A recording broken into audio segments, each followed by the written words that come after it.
எவ்வளோ புகழ் வந்தாலும் தலைக்கு ஏற்றிக்க மாட்டேன். சரி, குக் வித் கோமாளி நிகழ்ச்சியில நீங்க வந்து சக்கப்போடு போட்டுட்டு வரீங்க. அதுல சிங்கப்பூர்ல பரபரப்பா பேசப்பட்ட ஒரு விஷயம் வந்து நீங்க அந்த காந்தாரா வேஷம் போட்டது, அதுக்கப்புறம் வந்து தெருக்கூத்து சமீபத்துல நீங்க போட்ட வேஷம், அப்புறம் சந்திரமுகி கெட்டப் கூட நீங்க போட்டீங்க. ஸோ இந்த மாதிரி கெட்டப் போடணும்னு இயக்குனர்கள் சொல்லுவாங்களா இல்ல நீங்களே சஜஸ்ட் பண்ணுவீங்களா இந்த மாதிரி பண்ணலாங்க? இல்லை ஆப்ஷன் கொடுப்பாங்க, இந்த மாதிரி இந்த தீமில் நீங்கள் போகிறாங்க. இப்போ நான் யோசித்து ஓகே காந்தாரா போடுறேன், அதில் ஒரு ஆக்டிங் ஸ்கில் இருக்கும் அப்படின்னு தோணுது. இது இந்த கூத்து போட்டதெல்லாம் திடீர்னு வெங்கடேஷ் பட் சார் டக்குன்னு கேட்டார், நீ இப்படி பண்ணா எப்படின்னா அதெல்லாம் ஸ்பாட்டில் அப்படியே டக்குன்னு நானாக யோசித்து ஒரு விஷயம் அங்கே எல்லாமே என் மைண்ட் கோத்தியெல்லாம் அதே எப்படி அந்த டைலாக் பிடிச்சார். ஏன்னா நான் அதில் சொல்லியிருப்பேன், என் முகத்தை மறைத்ததே உன் முகத்தை அழகாக காணாதான் அப்படின்னு. அது டக்குன்னு அந்த ஃப்ளோவில் வந்தது. ஒரு இதுவுமே குக் வித் கோமாளியில் மட்டும் எது பண்ணாலுமே சரி ஓகே இது ஆடியன்ஸுக்கு போய் இது இதாக இருக்கணும். இப்போ எவ்வளோ பேர் என்ன சொன்னாலும் குக் வித் கோமாளிக்கு ஒரு ஃபேன்ஸ் இல்லைங்களா, புகழ் இப்படி பண்ணால் நல்லாயிருக்கும் அப்படி அதுக்காகவே ஒரு விஷயத்த தேடி பண்ணுவேன். ஸோ ஒவ்வொரு கெட்டப்புக்கும் வந்து எப்படி நீங்கள் தயார் பண்ணுவீங்க? ஏன்னா இப்போ பாருங்க கந்தாரா கெட்டப் மேக்கப்லாம் வந்து பயங்கரமாக இருக்கு. 4.5 மணி நேரம் ஆச்சு அப்படிங்கப்பா. மேக்கப் 4.5 மணி நேரம் ஆச்சு. காலையில் ஆரம்பிச்சு அது பெயிண்ட்டு அப்படியே பெயிண்ட் அடித்து இதெல்லாம் போயிடுச்சு. அப்புறம் ஸ்கின் போய் ரெடி பண்ணாங்க ஃபுல்லாக. அது அந்த பெயிண்ட் அடித்து அவங்க அந்த ஆர்டிஸ்ட் பண்ணாங்கல்ல, அந்த ஆர்டிஸ்ட் பண்ணுறவங்கள வர வச்சு பண்ணது. அது பெயிண்ட் அடித்து ஃபுல்லாக அந்த வெயிட்டு அந்த இது ஃபுல்லாக பின்னாடி கட்டி அதெல்லாம். அந்த வசனம் ஏதாவது நமக்காக காந்தாரால ஏது வசனம் அந்த கெட்டப்ல உணர்ச்சி வசப்பட்டு நீங்க வந்து ரொம்ப சிறப்பா நடிச்சிருந்தீங்க. ஏது காந்தாரா சொல்றீங்களா? காந்தாரா, அதுக்கப்புறம் தெருக்கூத்து வர வந்து ரொம்ப அழகா நீங்க வசனங்கள்லாம் பேசுனீங்க. ஸோ அதுக்கு நமக்காக ஏதாவது செய்ய முடியும்? காந்தாரா ஃபுல்லா கத்துறது, அது கத்தி அந்த இது நம்ம அந்த மேட்டர் தான் பண்ணுவோம். ஆமாம். தெருக்கூத்துல அதுதான் இது பண்ணுவதில்ல, மனைவி மேட்டர் பண்ணியிருப்பாரு. அதுதான் சொல்லியிருப்பல, ஐயோ என் முகத்தை மறைத்ததே உன் முகத்தை அழகாக காணதானடி, ஏழடி இப்படி ஆகிவிட்டது அதாவது காவத்துங்க அப்படின்னு சொல்லிட்டு ஒரு விஷயம் பண்ணியிருப்பேன். அது ஃபுல்லாக 1947 பார்த்தீங்களா? ஆமாம். அந்த மாதிரி ஒரு கேரக்டர் பண்ணுறப்போ அந்த கேரக்டரை உள்வாங்கி பண்ணிட்டாலே மிக சிறப்பாக. சரி, இப்போ குக் வித் கோமாளியில் வந்து நகைச்சுவை கலந்த பல விஷயங்கள் நடக்கும், சமையல் ஒரு பக்கமும் நடக்கும். புகழ் அப்படின்னு எடுத்துக்கும் போது எந்த வயசுல நீங்க சமைக்க ஆரம்பிச்சீங்க? கொஞ்சம் பின்னோக்கி போவோம். பேச்சுலரா எப்போ வந்து நான் ஒரு 10 வருஷம் தங்கணும், இங்க இருக்கிற அத்தனை பேச்சுலருமே சமைப்பீங்கல்ல. எப்போ வந்தோமா அப்பயே சும்மா ஒரு வெங்காயம் தக்காளித்தை வதக்க ஆரம்பிப்போம், கொஞ்சம் மிளகாத்தூள் போடுவோம், 2 முட்டை இருந்தால் உடச்சி விட்டு முட்டை குழம்பு வைப்போம். முட்டைலாம் அது தக்காளி தொக்கு, கத்திரிக்காய் வாங்கி போட்டால் அது கார குழம்பு, மீனை போட்டால் மீன் குழம்பு, இப்படியே நாங்கள் பண்ணி பண்ணி பண்ணி பண்ணி இன்னைக்கு வந்து பிரியாணி வரையும் செய்வோம். சரி, புகழுடைய ஸ்பெஷாலிட்டினா நீங்க உங்களை பொறுத்த வரைக்கும் எதை சொல்லுங்க? ஏன்னா உங்களுக்கு நிறைய விஷயங்கள் சமைக்க தெரியும். இது வந்து பல பேர் ரொம்ப விரும்பி இல்லை புகழ் செஞ்சாதான் நல்லா இருக்கும்னு சொன்னா எதை நீங்க குறிப்பிட்டு சொல்லுவீங்க? நான் என்ன கத்திரிக்காய் காரக்குழம்பு வைப்பேன், பிரியாணி பண்ணுவேன். பிரியாணி நல்லா ஜூஸியாக அந்த மாதிரி வேற இடம் இல்லாமல் நல்லா ஜூஸியாக இருக்கும். அதில் அப்படியே சிக்கன் கிரேவி லைட்டாக ஊற்றி பேசி சாட்டா சூப்பராக இருக்கும். வீட்டில் எல்லோரும் நான் பிரியாணி நான் பண்ணி கொடுப்பேன். அருமை. சிங்கப்பூர்ல பல மக்களுடைய மனசுல இடம்பெறும் ஒரு கேள்வி என்னன்னா, சமையல் நிகழ்ச்சி ரொம்ப ஹிட்டான ஒரு நிகழ்ச்சி. குக் வித் கோமாளியில் பார்த்தீங்கன்னா நகைச்சுவை கலந்த சர்ச்சையே நிறைய இருக்கு. பட் நகைச்சுவை கலந்த பல விஷயங்கள் நடக்கும்போது அது எல்லாமே ஸ்கிரிப்டடா இல்ல அந்தந்த நொடியில நடக்கிற விஷயங்கள். குக் வித் கோமாளி, ஆமா, cook with Comali no script. ஐயோ ஸ்கிரிப்ட் பண்ண முடியாது, கஷ்டம். எவ்வளவு எப்படி ஏன்னா படத்துல பாத்தீங்கன்னா நகைச்சுவைக்கு வந்து ஒரு ஸ்கிரிப்ட் இருக்கு. ஆமா, ஆனா இது வந்து ரியாலிட்டி. ஸ்கிரிப்ட் பண்ணவே முடியாது. அதை தாண்டி நான் ராமராவ் வடிவேல் அந்த டீம் நாங்கள் யாருமே வந்து ஸ்கிரிப்ட் கொடுத்தா கூட அப்படியே, ஏன்னா எங்களுக்கு கொஞ்சம் படிக்க தெரியும் வச்சுக்கலாம், சும்மா அப்படியே பார்த்துட்டா இதுதான் நாட்டுன்னு சொல்லிட்டு அதை வச்சுட்டு ஒரு இடத்துக்கு போவோம். ஸ்கிரிப்ட் பண்ண மாட்டோம். குக் வித் கோமாளி ஸ்கிரிப்டே கிடையாது. அது எல்லாமே பாட்டு பாட்டுனா என்ன பண்ணுறீங்களோ அதுதான். இது எதுவுமே கிடையாது. ஸ்கிரிப்ட் பண்ண முடியாது. ஃபர்ஸ்ட் ஆஃப் ஆல் கஷ்டம், ரொம்ப கஷ்டம். இல்லை ஏன்னா 10 குக்குக்கு நம்ம 10 இது கொடுக்க முடியாது. இல்லை ஏன்னா இப்போ பாருங்க ரொம்ப இயற்கையா இருக்கு. ஆனா திரைக்கு பின்னால என்ன நடக்கும் அப்படிங்கிறது உங்களுக்கு தான் தெரியும். நாங்கள் 14-15 மணி நேரம் ஷூட் எடுப்போம். சரி, நீங்கள் 1 hour தான் பாக்குறீங்க. ஆமா, 13 மணி நேரம் இப்போ என்ன பண்ணிருப்போம். வச்சு பாருங்க, நிக்க முடியாது, காலெல்லாம் ரொம்ப சாமாப்பாலாம். 1 மணி நேரம் நிகழ்ச்சி வந்து 16 மணி நேரம் ஒளிப்பதிவு. ஆமா, நாங்க எடுப்போம், ஷூட் எடுப்போம், அதுல இருந்து கட் பண்ணி உங்களுக்கு 1 hour தான் கொடுக்குறோம்.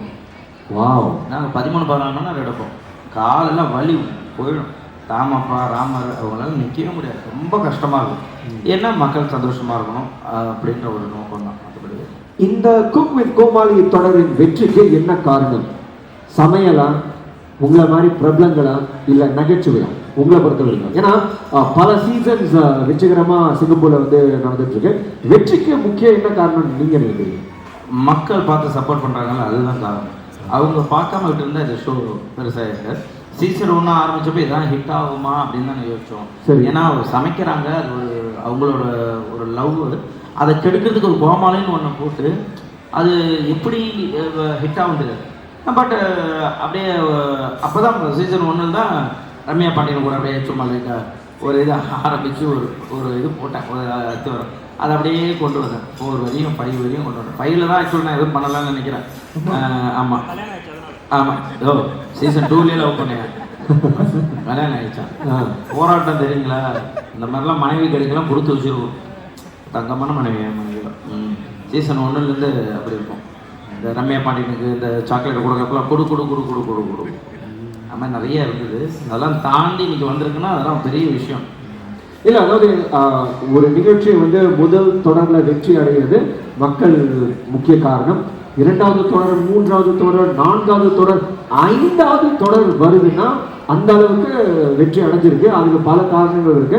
அதுக்கு நீங்க தான் வந்து ஆரம்பத்திலேருந்து உங்களுடைய பாகத்தை ரொம்ப சிறப்பாக செஞ்சிருக்கீங்க. சரி, அடுத்து என்ன நான் கேட்க விரும்புறேன்னா, இந்த குக் வித் கோமாளி தொடர்ல பல வசனங்களை நீங்க பேசியிருக்கீங்க. சமீபத்தில் வந்து அந்த நாற்காலி வசனம் எனக்கு ரொம்ப பிடிச்சிருந்தது. அதாவது எல்லாருக்கும் ஒரு நாற்காலி இருக்கு அப்படின்னு ஒரு வசனம் வரும். சிங்கப்பூர் மக்களுக்காக அந்த வசனத்தை சன்டெக் சிட்டில கொஞ்சம் சொல்லுங்க. இல்லை அது உங்க ஃபேன் ஆக்சுவலாக வந்து இது வந்து சினிமாக்குன்னு இல்லை, பொதுவாகவே ஒர்க் பண்ணுற அத்தனை எல்லாருக்குமே சொன்னது தான். அது எல்லாருக்குமே கடவுள் ஒரு சேரை கொடுத்துருப்பான். சரி, அந்த சேரை தேடுறதுக்கு தான் கொஞ்சம் லேட் ஆகுமே தவிர அவங்கவுங்க சேரில் அவங்கவுங்களால தான் உட்கார முடியும், வேறு யாருமே அந்த சேரில் உட்கார முடியாது. அதுதான் சொன்னேன். இதுதான் கடவுள் உண்மையிலுமே அதுதான் பண்ணியிருப்பாரு. நம்ம எவ்வளோ கஷ்டப்பட்டாலும் அந்த சேர் நமக்காக அங்கே தான் இருக்கும். கொஞ்சம் நம்ம தேடணும், தேடி உட்காண்டா போதும். ஏன்னா நம்ம ஒரு பாதையில் போகிறோம், நம்ம முன்னாடி போகணும்னு சொல்லிட்டு டக்குன்னு ரைட் எடுத்து போனாக்கா அது முட்டு சந்து தான் இருக்கும். நம்ம போகிற பாதை பொறுமையாக போனால் கூட நமக்கு உண்டானது நமக்கு இருக்கும். அதுதான் ரொம்ப அழகா நீங்க சொல்லியிருக்கீங்க. சரி, நீங்க வந்து திரைப்படத்திலேயே வந்து சக்கப்போடு போட்டுட்டு வரீங்க, பல கதாபாத்திரங்கள் வந்து நடிச்சுட்டு வரீங்க. ஆரம்பத்துல நீங்க அறிமுகமான அந்த திரைப்படம் சிக்ஸர். அந்த திரைப்படத்துல நடிக்கிறதுக்கான வாய்ப்பு எப்படி உங்களுக்கு அமைந்தது? அந்த நினைவுகளை மீண்டும் நமக்காக. இல்லை, சிக்ஸர் படப்போ அதில் அசிஸ்டன்ட் டைரக்டர்லாம் எல்லாமே இந்த சிரிப்படான்னு படிச்சு நான் ஷோ பண்ணல, அவங்களாம் ஒர்க் பண்ணிட்டு இருந்தாங்க. மதன் நிறைய பேர் அதில் இருந்தாங்க. அதில் பாலா நடிச்சிருக்காரு, ராமர் நடிச்சிருக்காப்புல சிக்ஸரில், சதீஷன் இருக்காப்புல, எல்லாருமே அதில் இருந்தோம். ஸோ அந்த குரேஷி நடிச்சிருக்காப்புல அதில். அப்போது என்னை வந்து இந்த மாதிரி ஒரு டாக்டர், நான் ஆல்ரெடி சிரிப்படாத டாக்டர் கிட்ட பொண்ணு போட்டிருப்பேன், அதை பார்த்து தான் கூப்பிட்டாங்க. அதை அப்போல்லாம் நடிக்கிறப்ப ஒரு மாதிரி லைட்டாக படபடன்னு இருக்கும். ஐயோ என்னோட கேமரா, ஏன்னா இதுனா சுற்றி எல்லாருக்குமே கேமரா இருக்கும், எங்களுக்கு தெரியாது. நாங்கள் நடிச்சிருக்கோம் சேனலில். கரெக்டு. இங்கே கேமரா வச்சு க்ளோஸு மிட்டு பேசுகிற டைலாக்கே 3 தடவை பேசிக்கிட்டே இருக்கணும் கரெக்டாக, ஏன்னா அதே இது எடுக்கணுன்றதுனால அப்போது எனக்கு ஒரு லைட்டாக பயம். அதுக்கப்புறம் சஜஷனை கூட அதுக்கப்புறம் நிறையா 2-3 படம் ஒர்க் பண்ணிட்டேன். இப்போ ஒரு 24 படம் முடிச்சுட்டேன். 24 திரைப்படங்கள் நீங்க வந்து சக்கப்போடு போட்டு நடிச்சிருக்கீங்க. காக்டெயில்ல வந்து நீங்க நடிச்சிருக்கீங்க. அந்த அனுபவத்தை பத்தி கொஞ்சம் சொல்லுங்க. இயக்குனர் ரா விஜய முருகனின் இயக்கத்துல வெளிந்த ஒரு படம், அது வந்து அவருக்கு ஒரு அறிமுகமாக இருந்த ஒரு படம் சொல்லலாம். பேஜி முத்தையா சார் கேமராமேன் பண்ணி. ஆமா, அதுல யோகி பாபர்னேன், பாலா அவங்க பண்ணிப்பேன். சரி, ஆப்போசிட் ஒரு கேரக்டர் வேணுமே அப்படின்னு சொல்லிட்டு கேட்டாங்க. ஆனா அதுல வந்து அந்த ஏன்னா கெத்தா பண்ணிட்டு இருப்பேன், கெத்தா இருக்கணும் அப்படின்னாங்க. ஆனா வாய்ஸ் மட்டும் நான் அந்த லேடிஸ் வாய்ஸ்லாம் பேசுவேன்ல, ஆமா, அதனால காக்டெயில் வந்து அந்த கெத்தா இருக்கணும், ஃபுல்லா வேட்டி கட்டிட்டு இருப்பேன், வாய்ஸ் மட்டும் அப்படின்னு சொல்லிட்டு பேசியிருப்பேன். ஸோ அதுக்காக அந்த கேரக்டர் வேணும்னு கேட்டேன். சரி, அடுத்து நீங்க வந்து இன்னொரு வெற்றி படம் சபாபதி, இயக்குனர் ஸ்ரீனிவாச ராவின் இயக்கத்துல நீங்க வந்து நடிச்சிருக்கீங்க. அந்த அனுபவத்தை பத்தி கொஞ்சம் சொல்லுங்க. இல்லை ஆக்சுவலாக அது சந்தானம் ஃபோன் பண்ணி இந்த மாதிரி ஒரு ஆஃபீஸு இது வந்து நீ போய் பாரு அப்படின்னு சொல்லிட்டு அந்த படத்துக்கும் அவர் தான் சொன்னார். அப்போ சபாபதி ஏன்னா டக்குன்னு ஒரு 2 நாள் அந்த கேரக்டர் வேணும், ஃப்ரெண்டு கேரக்டர் மாதிரி ஒன்று பண்ணணும் அப்படின்ட்டு எனக்கு சரி இப்போ கூட கேரக்டர் சொல்லிட்டு உடனே அவர் ஃபோன் பண்ணார். இப்போ ஃபோன் பண்ணிவிட்டு நான் போய் ஆஃபீஸ் போய் பார்த்தேன். உங்களுக்கு அடுத்தது ஏஜென்ட்டு கண்ணாயிரப்போ இந்த சந்தானம்னா நானும் 2 பேரும் நான் கேரக்டர் சந்தானம் கட்டு நீ வந்துட்டியா சூப்பர் காமெடி எல்லாம் பண்ணிடலாம்னா டைரக்டர் சார் இந்த படம் காமெடி இல்லை சார் 2 பேரும் வந்து சீரியஸாக தான் இருக்கீங்க அப்படின்னு சொல்லிட்டு ஏஜென்ட் கண்ணாடி சீரியஸாக படம் 2 பேரும் அப்படியே பார்ப்போம் என்னென்ன நீங்கள் பண்ணுறீங்க நான் 2 பேருமே அந்த படம் ஃபுல்லாக அப்படியே ஒரு இதாகவே போயிடும். சந்தானம் நிறையா ஹெல்ப் பண்ணுவாங்க. திரைப்பட உலகத்துல உங்களுடைய நண்பன் அப்படின்னு சொன்னீங்கன்னா யாரை குறிப்பிட்டு சொல்லுவீங்க? ஏன்னா பல கலைஞர்கள் இருக்காங்க, நட்பு மலரும். நண்பன் தோழன்னா யாரை குறிப்பிட்டு சொல்லுவீங்க? இல்லை சசிகுமார் சார் தான் சொல்லுவேன். ஏன்? இல்லை டெய்லியும் ஒரு 1 hour ஆச்சு அவர் கூட நான் பேசிடுவேன். எனது நல்லது கெட்டது எல்லாமே அவர் கலந்துருக்காரு போயிருக்காரு. எதாக இருந்தாலும் ஒரு பேப்பரில் என்னை பற்றி வந்தால் கூட என் பேர் புகழ் அங்கே வந்துச்சுன்னா உடனே அதை ஸ்க்ரீன்ஷாட் எடுத்து அனுப்பிச்சிடுவார். எனக்கு வீட்டில் பாப்பாட்ட பேசுறதுனா டெய்லியும் பேசுவார். அவர் ஆகட்டும் கௌதம் கார்த்திக் 2 பேருமே ரொம்ப க்ளோஸ், மாமா மச்சாங்க பேசுவோம். அவர் நாங்கள் அப்படியே ஜாலியாக இருக்கும். சசிகுமார் அண்ணன் டெய்லியுமே பேசுவோம். எனக்கு அதனால் அவர் ரொம்ப பிடிக்கும். நெருங்கிய நண்பன் அண்ணன் அதுக்கு வேற வார்த்தை வேண்டுமா? சரி, இந்த திரைப்பட உலகத்துல புகழ்ந்து நம்ம அடுத்து என்ன எதிர்பார்க்கலாம்? எந்த திரைப்படத்துல நீங்க வந்து இப்போ ஒர்க் பண்ணிட்டு இருக்கீங்க அதை பத்தி சொல்லாமா? ஜூ கீப்பர் முடிஞ்சிருச்சு ஆக்சுவலாக. சரி, எல்லாம் முடிஞ்சிச்சு. இந்த மாதம் ரிலீஸ்க்கு பிளான் பண்ணிக்கிட்டு இருக்காங்க. கண்டிப்பாக அது வந்துடும். ஏன்னா தமிழ் சினிமாவில் 40 வருஷத்துக்கு அப்புறம் எம்ஜிஆர் சாருக்கு அப்புறம் நான் தான் ஒரிஜினல் புலிக்கூட படம் பண்ணியிருக்கேன். பெருமையாக சொல்லுவேன். ஆமாம், ஒரிஜினல் புலிக்கூட பண்ணியிருக்கேன். லைவ் அனிமல் அதுதான் இப்போ வரப்போகுது 40 வருஷத்துக்கு அப்புறம். பயங்கரமாக இருக்கும். அந்த அனுபவத்தை பற்றி நீங்கள் மேலே சொல்லுங்கள், எப்படி இருக்குது? இல்லை இங்கேருந்து போகிறப்ப வாங்க இப்போ இன்னும் புளி கூட பண்ணலான்ட்டாங்க. சரி ரைட், நமக்கு ஏதாச்சும் இந்த பிஸ்கெட் போட்டு நம்ம புளியை வளர்த்து வச்சுருப்பாங்கன்னு இங்கேருந்து போயிட்டேன். லாக்டவுன் டைமு போனால் அங்கே ஒரு 5 பேர் குரூப்பாக கொஞ்சம் பேசிட்டு இருக்காங்க. தாயா தாயான்னு சரி தாயில் என்னவா பேசுகிறாங்களே என்ன பிரதர் அங்கே என்ன பேசிகிட்டு இருக்காங்க? என்ன ஒன்றும் இல்லை பிரதர், புலிக்கு கேட்டிருக்காங்க. அந்த லாக்டவுனில் மனுஷங்களை பார்க்கலல்ல, யாரோ பையன் நடிக்க வந்திருக்கானா, அது கடிச்சிச்சுன்னா இன்சூரன்ஸ் இல்லை, ஆம்புலன்ஸ்னால் கொஞ்சம் ஒரு 3 கிலோமீட்டர் போகணும். பிரதர் என்ன சொல்கிறீங்க அப்படின்னு சொல்லிட்டு டைரக்டரை கூட்டேன். என்ன அதெல்லாம் ஒன்றும் இல்லை பார்த்துக்கலாமா? டைரக்டர் பேசி பார்த்துருக்கீங்களா? புகழ் சூப்பராக இருக்கும். நீங்கள் புலி மேலே அப்படியே படுங்க. ஈஸியாக சொல்லுங்க. தாய்லாண்டில் ஆமாம், நம்ம புகழ் புலி மேலே படுத்திருக்காரு. அதை தாண்டி அவங்கெல்லாம் என்ன பண்ணுவாங்க தெரியல, சுற்றி வலை அந்த இரும்புக்கு கேமராவை பேக்கில் வச்சுப்பாங்க. நான் மட்டும் உள்ளே போகணும். ஈஸியாக சொல்லிடுவாங்க, புகழ் உள்ள போ, அப்படியே புலிக்கு பல்லு விலைக்கு விடும். புலிக்கு பல்லு விலைக்கு விடும். இதில் மாண்டேஜ் ஷாட்லாம் எடுத்துருவாங்க. அசண்டாரு ஆமாம், கேக் எடுத்துருவாங்க. திடீர்னு பார்த்தா புலிக்கு உடம்பு சரியில்லையா, அதுக்கு மாத்திரை ஊற்றி விடணும். அப்படியே பார்ப்பேன், ஓ என்ன மனதெல்லாம் பண்ணுறீங்க, அது புலிங்க. நடிச்சுட்டு வந்துட்டேன் புலியெல்லாம் குளிப்பாட்டுறது எல்லாமே பண்ணிட்டேன், எல்லாம் முடிச்சேன். இப்போ ரீசெண்டாக ஒரு 2 மாதம் முன்னாடி தாய்லாந்து புலிக்கு ஒரு ஃபோட்டோ எடுக்கிறதுக்காக போனாங்க. எனக்கு கைகள்லாம் நடுக்குது. ஏன் அப்படி நான் யோசிச்சு பார்த்தேன், டே எப்படா 1 மாதம் புலி கூட நடித்தோம். இல்லை அது அந்த காஸ்டியூமு அந்த அந்த ஒரு இதெல்லாம் போட்டு பண்ணிட்டோம், நடிச்சிட்டோம். இப்போ போய் அதை பார்க்கணும். யோசிச்சு பார்த்தா எப்போ உயிரை பணி வச்சு ஒரு விஷயத்தை பண்ணிட்டு வந்திருக்குமே. அதான் இப்போது அது ரிலீஸ் ஆகிடுச்சுன்னா வேறு லெவலில் நான் குழந்தைங்க எல்லாமே பூனை நினச்சி புளியை வளர்த்துறோம். அதான் கதை. ஏன்னா ஒரு விவரம் தெரியாமல் இருப்பேன். ஆமாம், பூனை நினச்சி புளியை வளர்த்துறோம், நல்லா இருக்கும். சரி, ஜூ கீப்பர்ல இந்த மேட்டர் நம்ம வந்து எதிர்பார்க்கலாம். இந்த திரைப்படத்துக்கு அப்புறம் வேற ஏதாவது படங்கள் கியூல இருக்கா? இல்லை அடுத்து ஒரு 2-3 படம் லீடாக தான் சைன் பண்ணியிருக்கேன். ஓ பரவாயில்லையே. ஆமாம் பண்ணியிருக்கேன். சொல்லலாமா இயக்குனர்? இல்லை அது சொல்லிடுறேன். வந்துடும், சைன் பண்ணியிருக்கேன். நான் இப்போது ஊருக்கு போனதுக்கப்புறம் சைன் போட்டுட்டு அவங்களே அனௌன்ஸ் பண்ணுவாங்க.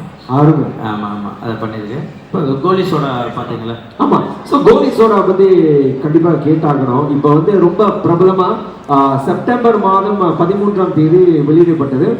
ஹிந்தி, கன்னடம், மலையாளம், தமிழ், தெலுங்குல இயக்குனர் விஜய் மில்டனின் இயக்கத்துல ஹாட்ஸ்டார்ல வந்து இப்போ சட்டம் போட்டுட்டு இருக்கிற இந்த கோலி சோடா ரைசிங் சீரீஸ்ல நீங்க உருண்டை அப்படிங்கிற கதாபாத்திரத்துல நடிச்சிருக்கீங்க. உங்க என்ட்ரியே ரொம்ப மாசா இருந்தது.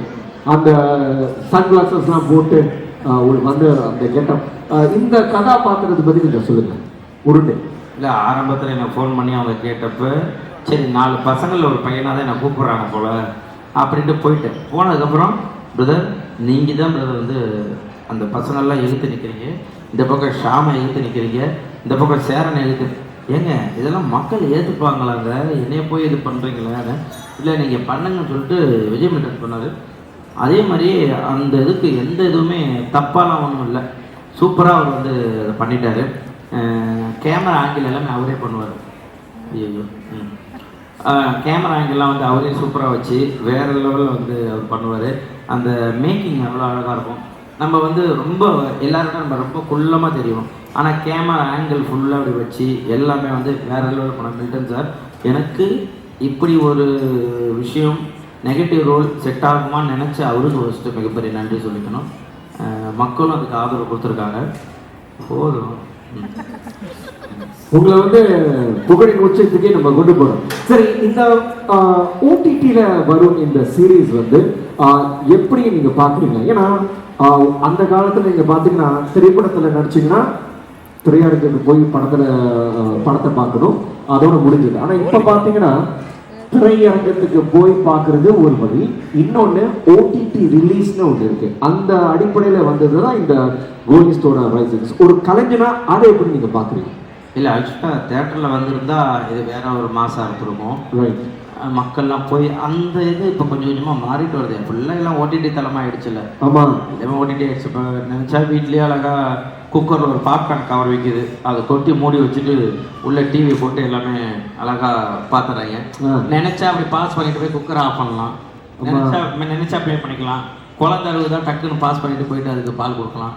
அந்த மாதிரி வந்து ஓடிடி வந்து ஃபுல்லாக வந்து வீட்டுக்கு ஆச்சு. தேட்டருக்கு போகணுன்றது மாறி போயிடுச்சு. அந்த தேட்டருக்கு போயிட்டு அந்த அந்த சத்தம் அதெல்லாம் கேட்டு வந்து பல வருடங்கள் எல்லாம் அந்த கத்தி அந்த ஆரவாரம் பார்க்குறாங்கல்ல, அதெல்லாம் இல்லை. இப்போ எனக்கு கோலி சோடா சொன்னேன், கோலி சோடா தேட்டரில் வந்திருந்தால் உங்களுக்கு அவ்வளோ பெரிய வரவேற்பாக இருந்திருக்கும். ஏன் வந்து ஓடிடி தான் ஆக்சுவலாக அதை அப்ரோச் பண்ணதே ஓடிடிக்கு தான் அப்ரோச் பண்ணேன். ஆமாம். இப்போ எல்லாருமே நிறைய ஓடிடி தான் இது பண்ணுறாங்க. இல்லை, காலம் மாறிக்கிட்டு இருக்கு. ஓடிடியில் இப்போ எதுவும் சொல்லிட்டாங்க, நீங்கள் தேட்டருக்கு கொண்டு வாங்க, தேட்டரில் வந்ததுக்கப்புறம் நான் ஒரு 10 டேஸ்க்கு அப்புறம் கூட நாங்கள் பண்ணிக்கிறோம் அப்படின்னு சொல்லியிருக்காங்க. இப்போது மேபி தேட்டர், ஏன்னா தேட்டரில் போய் பார்க்கறது அது ஒரு பெரிய சந்தோஷம் இல்லை. இப்போ தானே எல்லாம் போய் இந்த பார்த்தாங்க. அப்போல்லாம் நாங்கள் வீட்டிலேருந்து ஒரு வாட்டர் பாட்டிலு மிக்சரு. இப்போ சூப்பர் ஸ்டார் பார்த்தப்போ ஒரு விஷயம் சொன்னல, அண்ணாமலை படம் பார்க்க போனால் இங்கே ஒரு சாக்கடை ஓடும், அதை தானா தேட்டரு. இங்கே வந்து தூக்கி எங்கள் அத்தை தூக்கி எங்கள் அம்மாட்ட போகிறோம், டம்முன்னு உள்ளே போட்டாங்க. ஐயோ, அப்புறம் தூக்கி அப்புறம் குளிப்பாட்டி கழுவி அண்ணாமலை படத்துக்கு கூப்பிட்டு போனாங்க. ஸோ அந்த மாதிரிலாம் இருந்துருக்கு. அப்போல்லாம் அந்த மிக்சரு எல்லாத்தையும் வாங்கி வச்சுக்கிட்டு வாட்டர் பாட்டில் எல்லாம் வாங்கிட்டு, அப்போ பிரிட்டானியா பிஸ்கெட்னு சொல்லிட்டு ஃபேமஸ். அந்த பிரிட்டானியா பிஸ்கெட் வச்சு அந்த தண்ணியில் தொட்டு சாப்பிட்றது, அதெல்லாம் அது ஒரு தனி அனுபவம். அதெல்லாம் தனி சொல்லுங்க. ஆமாம், ஸ்கூல் படிக்கிறப்பெல்லாம் கட் டெஸ்ட் போய் வந்து சினிமா பார்த்த காலங்கள்லாம் எவ்வளோ இருக்குல்ல. ஆமாம், அந்த மாதிரிலாம் இருக்குது. இப்போ அதெல்லாம் பிரச்சனை கிடையாது, அழகாக வீட்டிலேயே பார்த்துக்கிட்டு ஜாலியாக ஓடிடி தான். எல்லாரும் வந்து ஹாட்ஸ்டார்ல கோலி சோடா ரைசிங் பார்த்துட்டு இருக்காங்க. ரசிகர்களுக்கு அந்த சீரீஸ்ல நடிச்ச கலைஞர் இந்த முறையில் என்ன சொல்ல விருப்பப்படுறீங்க? இல்லை, எந்த கேரக்டர் இருந்தாலும் எல்லாராலையும் பண்ண முடியும். காமெடி ஆகட்டும், வில்லன் ஆகட்டும், குணச்சித்திர நடிகராகட்டும், இது எல்லாமே ஒரு நடிகன் வந்துட்டு உள்ள இருக்கும். அதை நம்ம வெளிப்படுத்துறது தான். அதை கரெக்டான டைரக்டர் வந்து சூஸ் பண்ணி பண்ணுறாங்களே. இப்போ திடீர்னு என்னை போய் 1947 போய் ஊமையாக பண்ணாங்க. ஆனால் எனக்கு கதை சொல்கிறதுக்கு ஒரு கூட்டம் தெரியுமா, கூட்டுட்டு புகழ் ஒரு பயங்கரமான ஸ்கிரிப்ட் 1947 ஸ்கிரிப்ட் இருக்குது, குக்கு துக்குமாரில் உங்களை நான் பார்த்துருக்கேன், சூப்பராக கவுண்டர் அப்படி இப்படி செம்மையாக பண்ணுறீங்க. Thank you sir, thank you sir. இந்த படத்தில் வேற லெவலில் பண்ண போறீங்க. Thank you sir. இந்த படத்தில் first half okay sir, thank you sir, நல்லா இருக்கு. செகண்ட் ஹாஃபுக்கு அப்புறம் நீங்கள் பேசவே மாட்டீங்கன்னாரு. சார் இதுக்காக சார் குக்கு துக்குமாரியே நீங்கள் பார்த்து நான் நல்லா பேசுவேன்னு சொல்லி எனக்கு செலக்ட் பண்ணிடுது. ஆனால் அவர் பண்ணதுக்கப்புறம் எனக்கு ஆக்சுவலாக கௌதம் கார்த்திக் ஏன் பிடிக்கும் அப்படின்னு சொன்னால் அவர் தான் ஹீரோவை பண்ணியிருக்காரு. அவர் இந்த படத்தை பார்த்து ப்ரிவியூ ஷோ பார்த்த உடனே எனக்கு ஃபஸ்ட்டு ஃபோன் பண்ணது, மாம்ஸ் இந்த படம் வெளியே வந்ததுக்கப்புறம் உங்களை மட்டும்தான் பேசப்படுவாங்க பாருங்கள், சூப்பர், இந்த படத்தில் உங்களுக்கு ஒரு நேம் இருக்கணும்ல. அதே மாதிரியே இந்த படத்தில் 1947 கடவுள் புண்ணியத்தில் நமக்கு வந்து பார்த்திங்கன்னா உண்மையாக உழைச்சதுக்கான பலன் அதில் கிடைச்சிது. ஆஸ்காருக்கு போய் 5வது இடத்துல போயிட்டு 1947 ரிஜெக்ட் ஆச்சு. அப்போ தான் 2018 படத்தை கொடுத்தாங்க ஆஸ்கார். 5வது இடத்துல போனது அவ்வளோ தூரம் வந்திருக்குன்றது எங்களுக்கு ஒரு பெரிய பெருமை தான். நேஷ்னலுக்கு எழுதி கொடுத்துருக்காங்க, அது என்னன்றது பார்ப்போம். சரி, உங்களுடைய நடிப்பு திறமையை கொஞ்சம் அலசி ஆராய்ச்சிரும். அதாவது புகழால நடிக்க முடியும்னு புகழுக்கு எப்படி தெரிய வந்தது, அல்லது எந்த வயதுல தெரிய வந்தது? ஏன்னா நீங்க வந்து ஒரு பிரபலமான கலைஞரா இருக்கீங்க, அறிவிப்பு செய்றீங்க, நகைச்சுவை மன்னனா கலாய்க்கிறீங்க, நடிக்கிறீங்க, ஒரு கதாபாத்திரத்தை அழகா உள்வாங்கிட்டு நடிக்கிறீங்க. ஆனா என்னால நல்லா நடிக்க முடியும்னு எந்த வயதுல நீங்க உணர்ந்தீங்க? இல்லை, ஆக்சுவலாக வந்து சினிமான்னு வந்தது வந்து நான் இப்போ 2016-17 தான் நான் இங்கே வந்து இந்த வாட்டர் வாஷ்க்கு அப்புறம் வந்தது. ஸ்கூல் படிக்கிறப்ப நாங்களாம் ஒரு 10 பேர் பசங்களாம் எல்லாமே இருப்பாங்க. அதில் நான் எப்பயுமே வந்து துருன்னு இந்த கூத்து மாதிரி தைராம் நான் அந்த மோளம் அடிச்சுக்கிட்டு ஜாலியாக இருப்போம். கிரிக்கெட் விளாட போனால் கூட போயிட்டு வந்துட்டு நம்ம வீட்டில் தான் எப்பயுமே வந்து பசங்க எல்லாமே இருப்பாங்க. அம்மா தோசை ஊற்றி கொடுத்துக்கிட்டே இருப்பாங்க. நாங்கள் ஒரு 15-20 பேர் வீட்டிலே தான் இருப்போம். அப்போ அந்த இடத்துல ஒரு நான் ஜோக்கர் மாதிரி நான் கலகலன்னு பேசுவேன். ஆனால் அப்போல்லாம் நான் சினிமாவுக்கு வரப்போலாம் யாருக்குமே தெரியாது. ஏன்னா சீசன் 5 அப்போல்லாம் நான் கடலூரில் நம்ம வீட்டில் தான் எல்லாம் பசங்களாம் கிரிக்கெட் விளாண்டுட்டு வந்து உட்காடுறோம். அங்கே போடுற பழைய ஒருத்தர் வந்து பண்ணுறாரு, தீனான்னு ஒரு பையன், சரத்துன்னு ஒரு பையன் அங்கே போடுறோம், சூப்பராக பண்ணுறாங்க பாரு, கைத்தட்டி நாங்கள் அதெல்லாம் பார்த்துட்டு திடீர் விஜய் டிவியில் வருவேன்றது அதெல்லாம் வந்து நான் வருவேன்றதுலாம் தெரியவே தெரியாது யாருக்கும். எனக்கு கனவு கூட கிடையாது நான் பெரிய ஒரு வாட்டர் வாஷ் வைக்கணும், ஒரு வண்டி கழுவ. ஏன்னா எனக்கு தொழில் அதுதான், எனக்கு வாட்டர் வாஷ், நான் வண்டி கழுவுவேன், கார் வாட்டர் வாஷ் பண்ணுவேன். சரின்னு சொல்லிட்டு நான் போய் இடம்லாம் போய் பார்த்தேன்.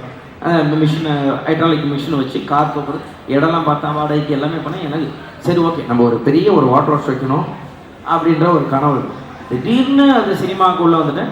இப்பயும் வாட்டர் வாஷ் வச்சு அந்த தொழில் இருக்கிறவங்களுக்கு எல்லாருக்கும் வேலை கொடுக்கணுன்றது ஒரு மைண்டில் வச்சு. ஏன்னா அது நமக்கு வந்து நம்ம ஒன்றுமே இல்லாத பிள்ளையார் சொல்லி போட்ட ஒரு விஷயம். ஆமாம் ஆமாம். அதனால் எங்கள் ஓனரையும் போய் பார்த்தேன், முதலாளியை போய் பார்த்து பேசுவேன். முதலாளி இது மாதிரி பண்ணால் நான் ஒரு வாட்டர் வாஷ் வைக்கிறேன், நீங்கள் பார்த்துங்க முதலாளி அப்படின்னு பேசியிருக்கேன். அவர் பண்ண அப்படியே அவரே வச்சுக்க சொல்லிடுவோம். சரி, இப்போ ஒரு நடிகர் அப்படின்னு எடுத்துக்கும் போது அழும் காட்சிகளை பண்ணணும். இப்போ சிங்கப்பூரில் நீங்கள் பார்த்தீங்கன்னா வந்து சில பேரால் வந்து இயற்கையாக நடித்து உடனே அழுக முடியும். சில பேர் வந்து கிளிசரின் பயன்படுத்துகிறாங்க.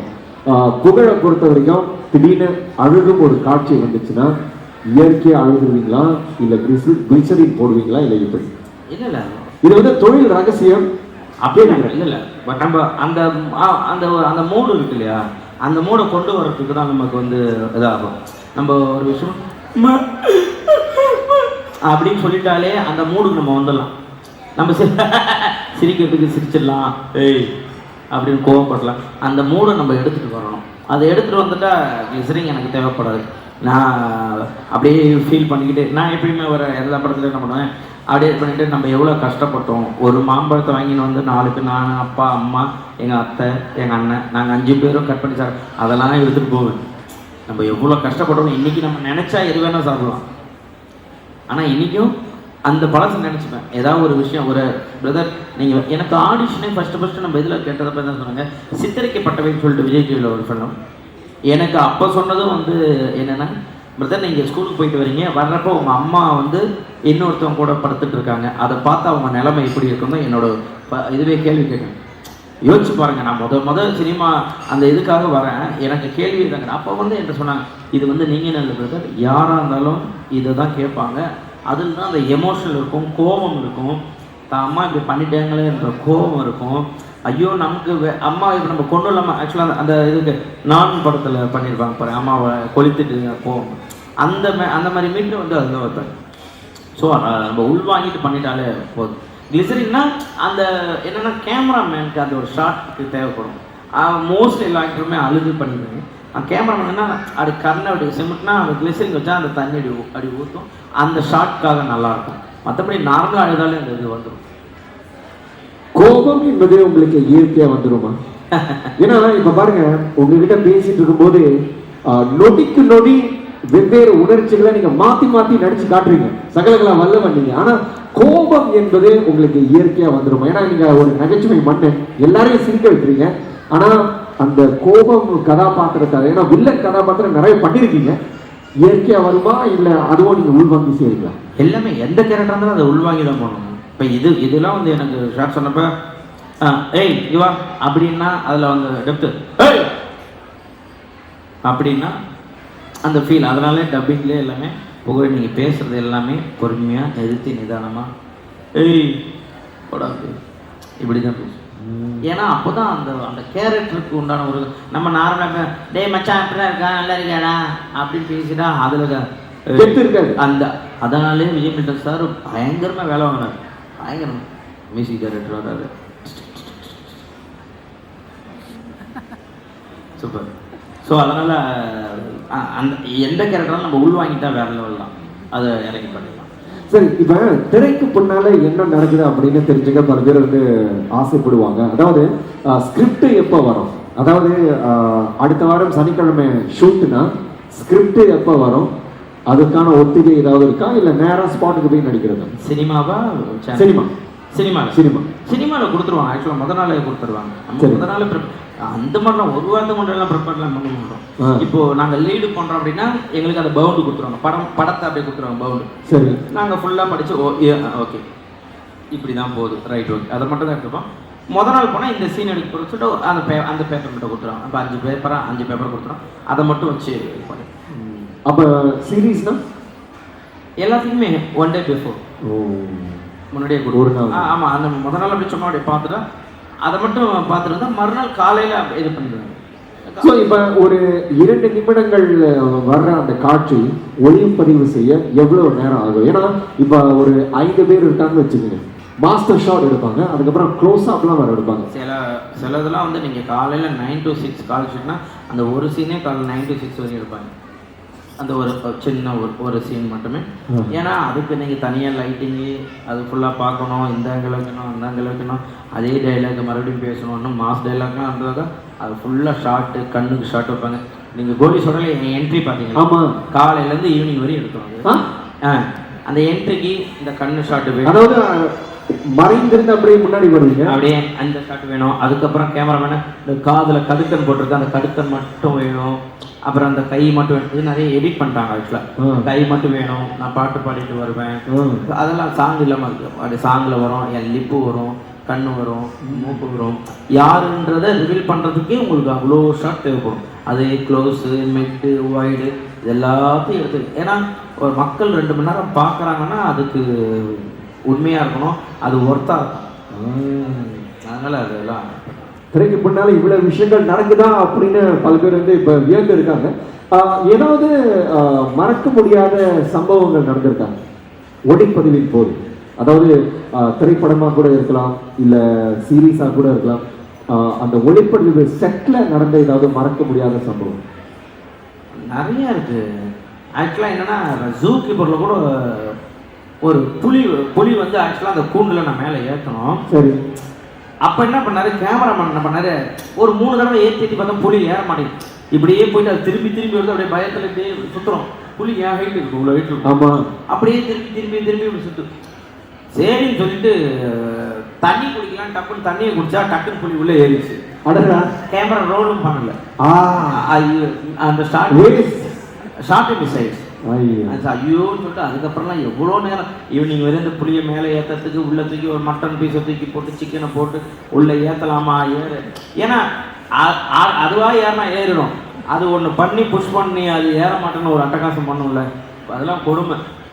அது அந்த ஒரு ஷாட் போட்டு ஐயோ சே, நல்ல ஷாட்டு, அழகாக ஜம்ப் பண்ணி உள்ளே போவோம். கரெக்டாக அப்போ தான் தனியை பிடிச்சி திரும்பி பார்த்தா புள்ளி உள்ளே போயிடுச்சு. கேமராமேன் நான் ரோல் பண்ணவே இல்லை. ஓகே டன் ரப்பல ஓகே சூப்பர் டன் அண்ணாரு. சார் ரெக்கார்டே பண்ணல சார் நான். ஐயோடா அப்படி சொல்லிட்டு அது ஒரு சின்ன ஒரு வாக்குவாதமாச்சு. என்னங்க பண்ணுறீங்க நீங்கள் ஷார்ட்டு? ஏன்னா அனிமேலை வச்சு படம் எடுக்கிறது ரொம்ப கஷ்டம், ரொம்ப கஷ்டம். நம்ம ரைட்டில் போனோம், லெஃப்ட்டில் போனால் ரைட்டில் போவோம். ஆமாம், அதை வச்சு எடுக்கிறதே வந்து பெரிய கஷ்டம். சரி, இப்போ நீங்கள் வந்து நடிச்சு முடிச்சிட்டீங்க, சரியா? எடிட்ல போய் திரையரங்குல வந்து வெளியாகுது இல்ல ஓடிடில வருது. அதை நீங்க பார்க்கும்போது உங்களே நீங்க ஆடிட் பண்றீங்களா?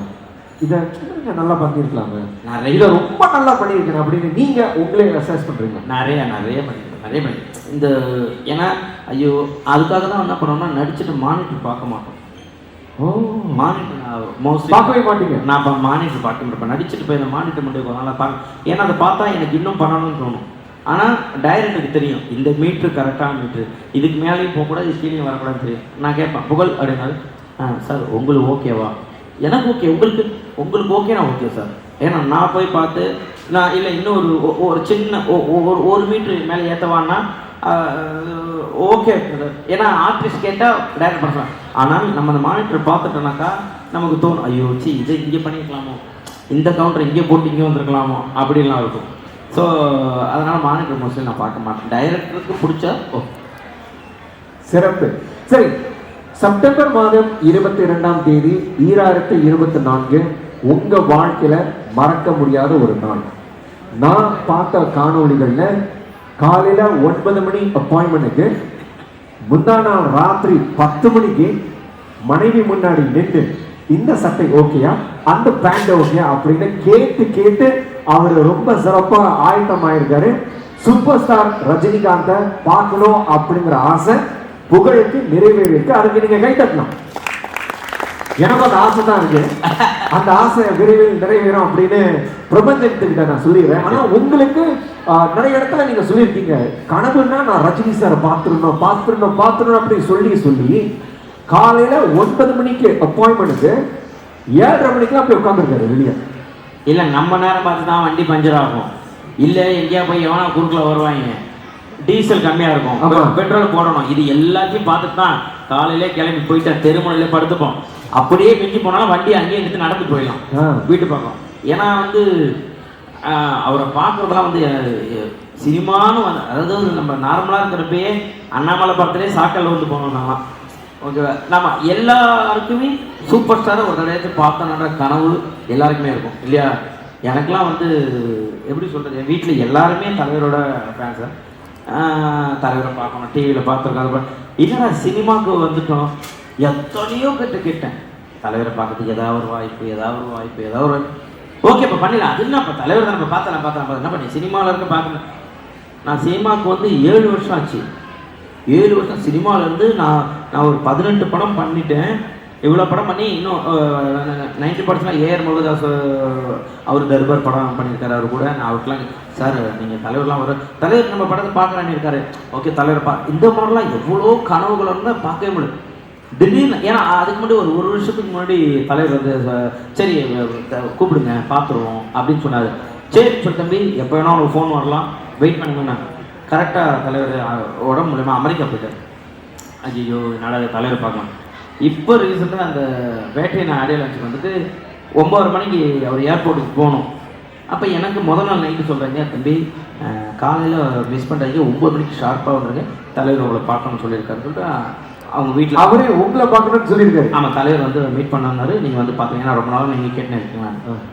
சரி 9 மணிக்கு ஷார்ப்பாக வந்துருக்குமே, ஏன்னா உங்கள்கிட்ட பேசிட்டு தலைவர் 9 மணிக்கு வீட்டில் வந்து கிளம்புனாங்க. நான் நைட்டு ட்ரெஸ்ஸெல்லாம் எடுத்து வச்சு எதை போடலாம் இந்த ட்ரெஸ் எதை போடலாமான்ட்டு பார்த்துட்டு அப்புறம் பார்த்தோமே அந்த காணொலி பார்த்தோமே, கருப்பு சட்டை கருப்பு பேண்ட். ஆமாம் அது மிடுமிடுக்கிற கருப்பு, அது பிளாக் அண்ட் பிளாக் வேஸ்ட்டு தான் கட்டு போகலாம் பார்த்தேன்.